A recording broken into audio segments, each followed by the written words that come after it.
Alright guys, for this video ay papalit tayo ng ignition coil or check the ignition coil and the spark plug on bank 1. Ayan, so sa cylinder 1. So yun, so ang code ay P03 01. Ayan, so let's go mga idol.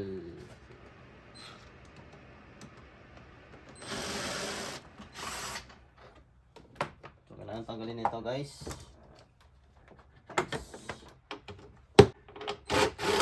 Engine cover, and then kailangan nyo ng 10mm para tanggalin ang bolt. It's a bag core. Meron naglarakit na reference sa ID. Allen wrench. So ito pinalitan ko ng Allen wrench. Lumalaban siya. Alright. There we go. Then tanggalin natin ang airbox. Alright. Ang dalawang clip. Yan. Tanggalin muna natin ang battery. So ito tanggalin natin. So tanggal tayo ng sa may throttle body. Ito. Tanggalin natin yung airbox. Kailangan natin ng flat screw. Tanggalin natin ito. Hindi makita. So hindi makita guys. So pero nakikita ko. Ayan. Tanggalin natin ang intake at yung cylinder number 1 ay nandito. So this one is V6 engine.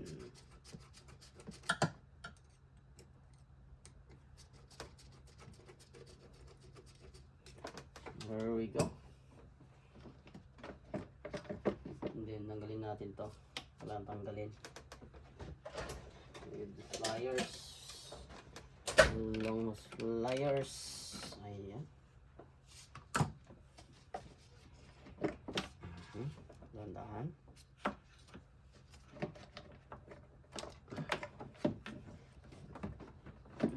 Ayan. There we go.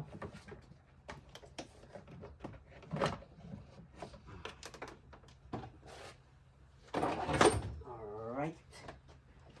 Siyempre, tanggalin muna natin yan. And then, tanggal tayo dito muna. Tapos sumaya na doon. Tanggal tayo ng mga vacuum. Itong vacuum. Alright. So yun guys. So meron dito. Tanggalin muna natin tong mga nakabit dito sa power steering line. May bracket na nakabit dito. So tanggalin muna natin guys. So yun guys. Meron tayong tatanggalin dito. Papakita ko sa inyo. Dito sa may ito yung 13mm bolt dito. So meron tayong 10 dyan pero nakaklamp yan. So ito ang tatanggalin natin sa taas. And then yung mga hose sa PCB bulb, yung green na yan, this one. And then ito vacuum papunta sa booster natin, brake booster. Yan ang tatanggalin natin guys. Alright, let's get started. Ayun. So ikakat ko na lang siguro para hindi maba yung video natin. So this is the bolt now, 13mm. Ayan. Alright. And then tanggalin natin yung vacuum line sa brake booster going to the intake manifold. And then yung clamp ng at saka hose ng PCB bulb, yung green. Alright. Just be careful guys. Ayan. And then just push and squeeze a little bit. Don't break it. Oh, alright. It's so separate na siya guys. Yeah. So started na tayo dito.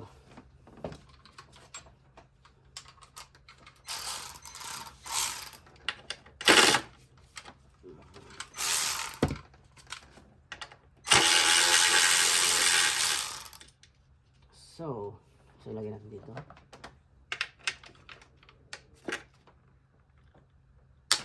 Higpit ah.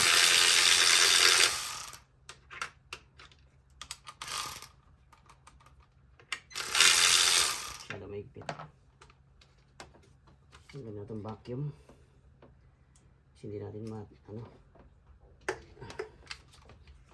Alright.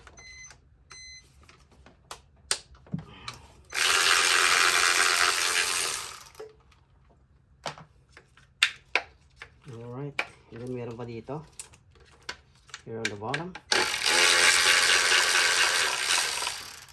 Ayan, nakakabit sa intake yan. So the same bolt, so don't worry, I'm gonna mix it. We have 2 bolts here on the bottom. Alright, nahulog. Don't worry, we have a pick up tools for that. Nasaan na?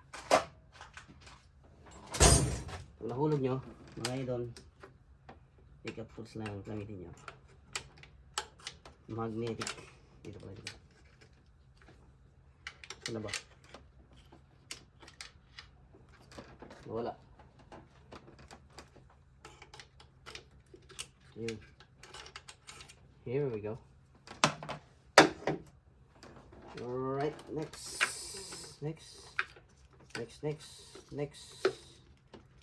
Okay, nasa dito.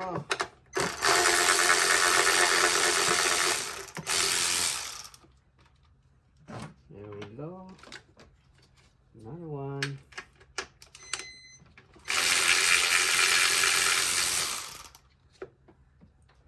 Ano na natin, halo natin kasi pari-pariho lang naman yan. So, ano lang natin yan. Mamaya. So, this is it. Tanggalin natin ang vacuum line.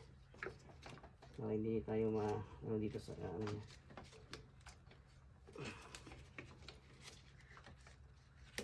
Ayan. There we go. And then this one too. Ganyan lang natin.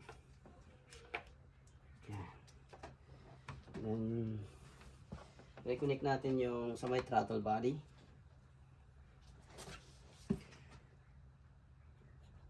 So dito mayroon tayong dalawang connector dito.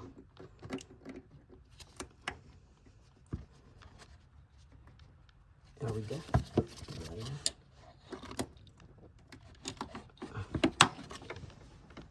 Hirap pag-gamit ng tayong cellphone.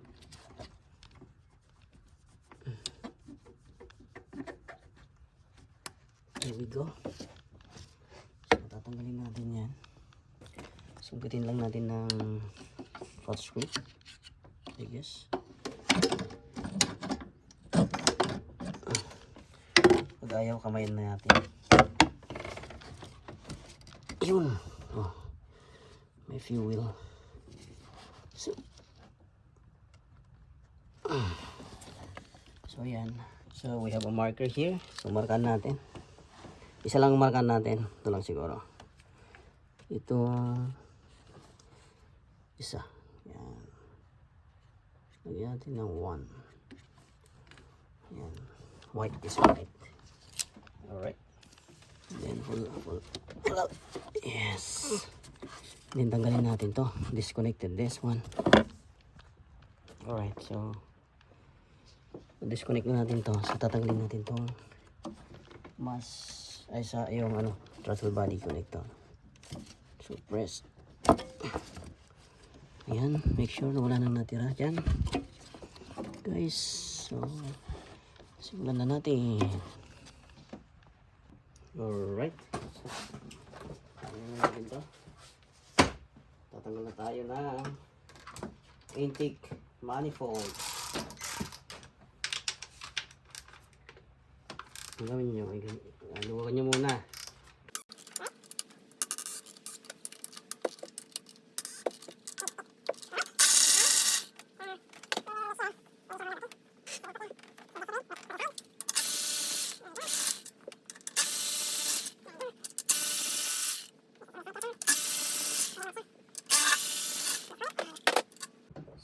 So, and then lift it up.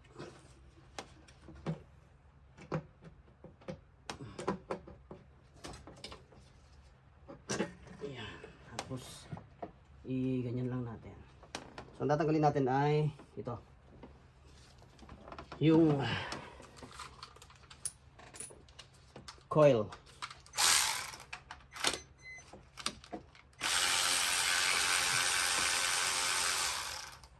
So make sure wala tayong mahuhulog.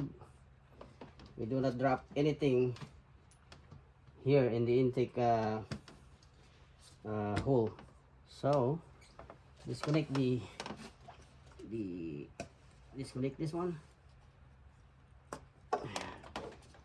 So we need to replace it, and coil here, 3 of them as new.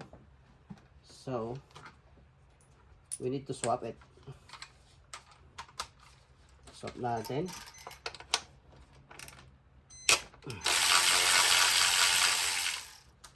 Why is not locking up? So lift it up. So this is new coil. So but we need to make sure, we need to look at the spark plug, what's going on. All right. So meron tayong spark plug tools. So ito, spark plug nito ay, I believe it's like 916. Yan, 916 siya. There we go. Alright, so tanggalin natin. So gamitin na natin to. And then need extension.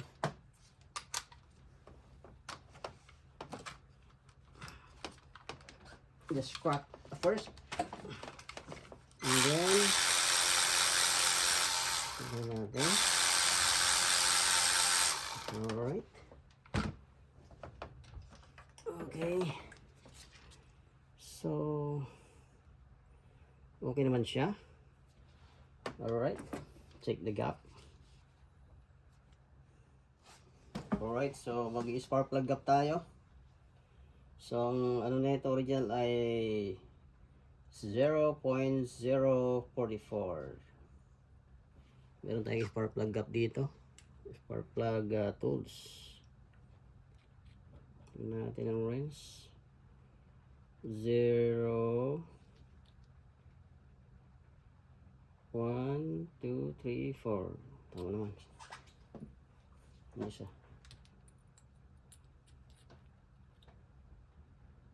0.044.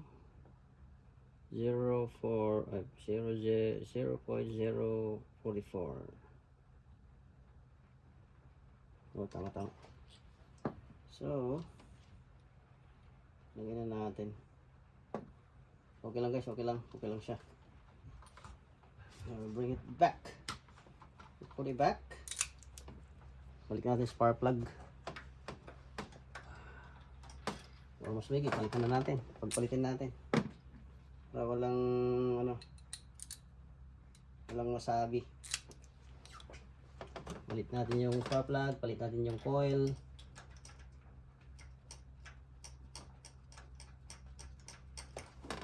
Para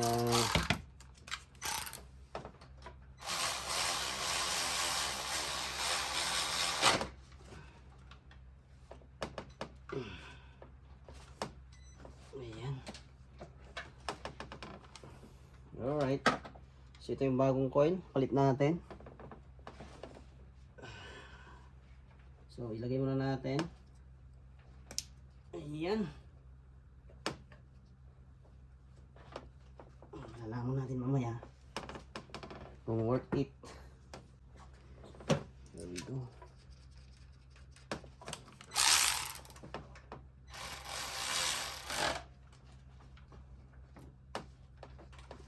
Ayan.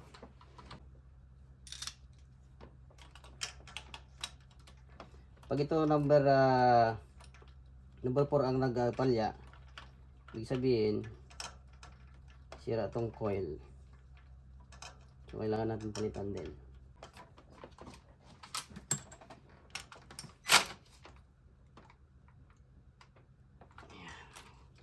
Bit lang konti. And then ayan, lalagyan na natin mga idol. And then so check muna natin yung gasket kung lumapat ba. Kasi minsan dito nagkakaproblema. Check na rin natin kung may cracks. Kasi pag nagka-cracks yan, magkaka-vacuum leaks yan. So maayos naman siya. Bago yung gasket guys ha. Alright. Balikan natin. Wala nang patumbik-tumbik pa. So left. Lifted up. And then shoot. Shoot.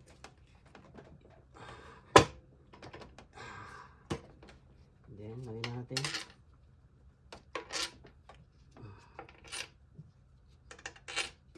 Then lagyan natin yung 10. Kalimutan ko ihanda yung 10. Alright, so pasok na natin. Let's make sure it's exactly on the thread.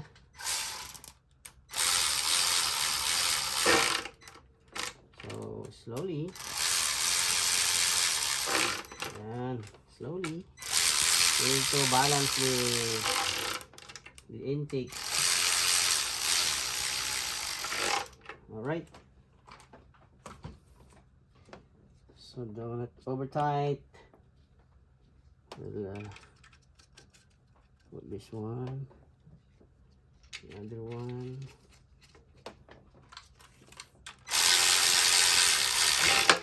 Oh, yeah.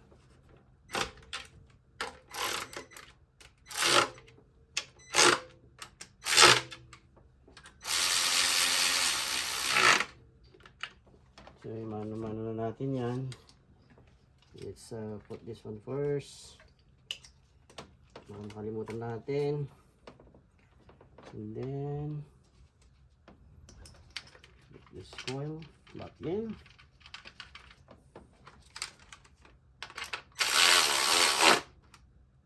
Okay. And then i-ano natin. Double check natin. Siyempre. Dito sa maliit na ratchet.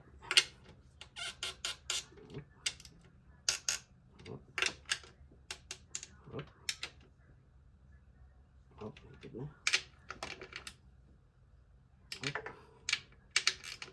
Ingat tayo kasi baka mabit.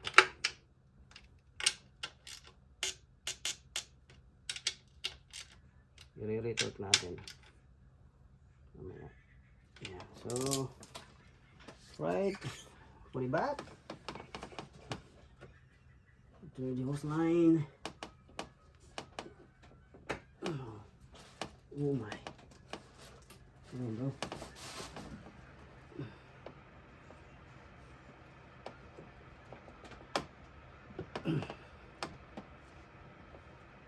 Alright. And then pliers.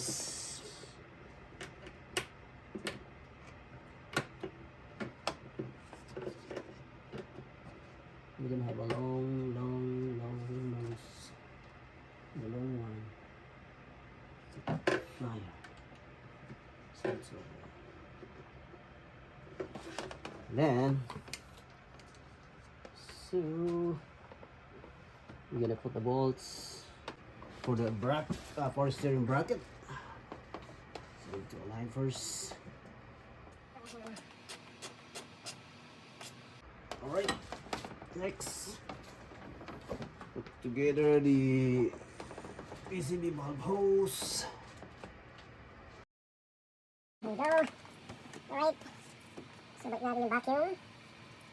Where all the vacuum is. So make sure the vacuum is ready. Put this one in the vacuum. There we go. so, wala kasi magnet na ito.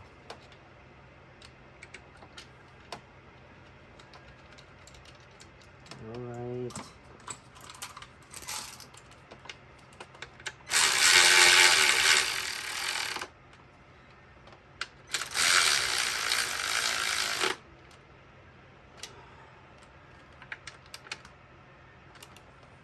Go. Then, like this one. This is the AGR bulb, solenoid. Alright. Put this one first.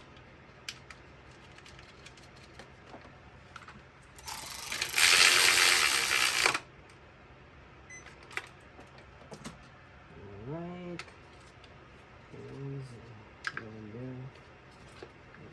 Put first this one, and then put the clamp. Right.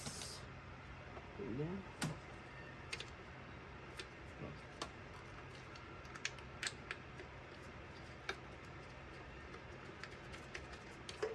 there we go.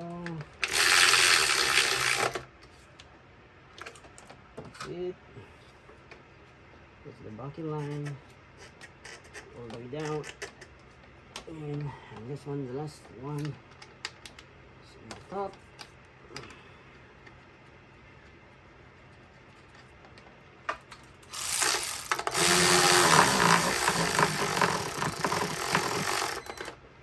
That's it. And then, oops, make sure everything is tight. This one.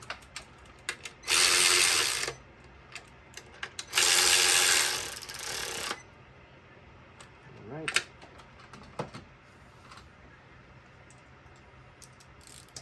Just double check, guys. Not over tight.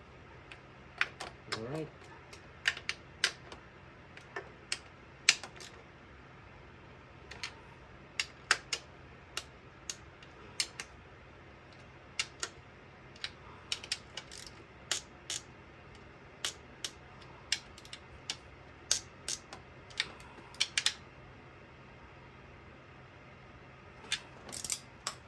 There we go.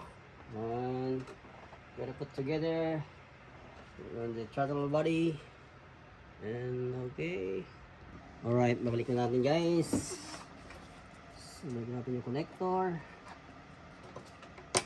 And the clip. Ayan. Put the white number 1. This is number 2. I'm gonna do first the number 1.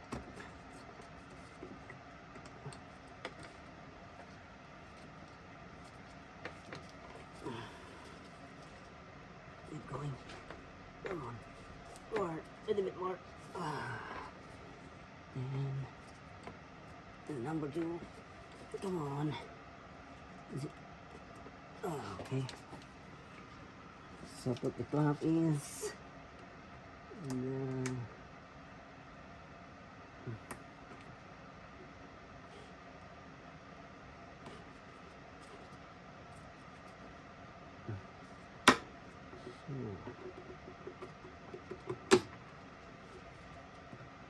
medyo yun.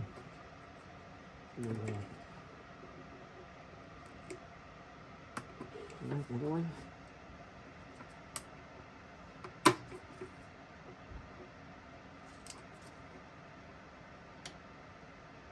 There we go. Next, 1, 2, 3, 4, 5, 6, 7, 8, 9, 10. Alright. So the air filter ba in the box.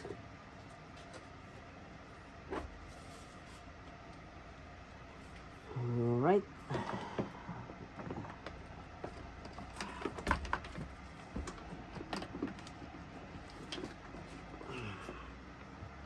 There we go. Make sure and the proper position. Put the map sensor. Wait a second.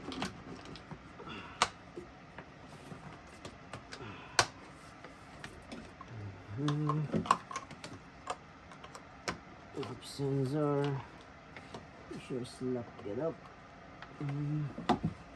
Get the flashlight. Alright. And then put together this hose. Some place. Okay. Alright. And then matanggal yung ano natin. Sabi natin na lock. Zip tie. And then just double check it. Everything it's okay. Everything is intact. Alright. Possible. Just it should be a little bit more.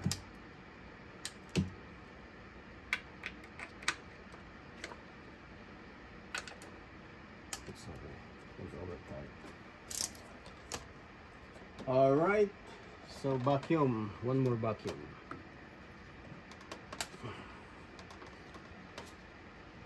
Hindi tayo. Ayan. Alright. That's it guys. Meron na magpalit ng coil, ignition coil, and a spark plug to the bank 1. Ayan. P0301. Thank you so much for watching.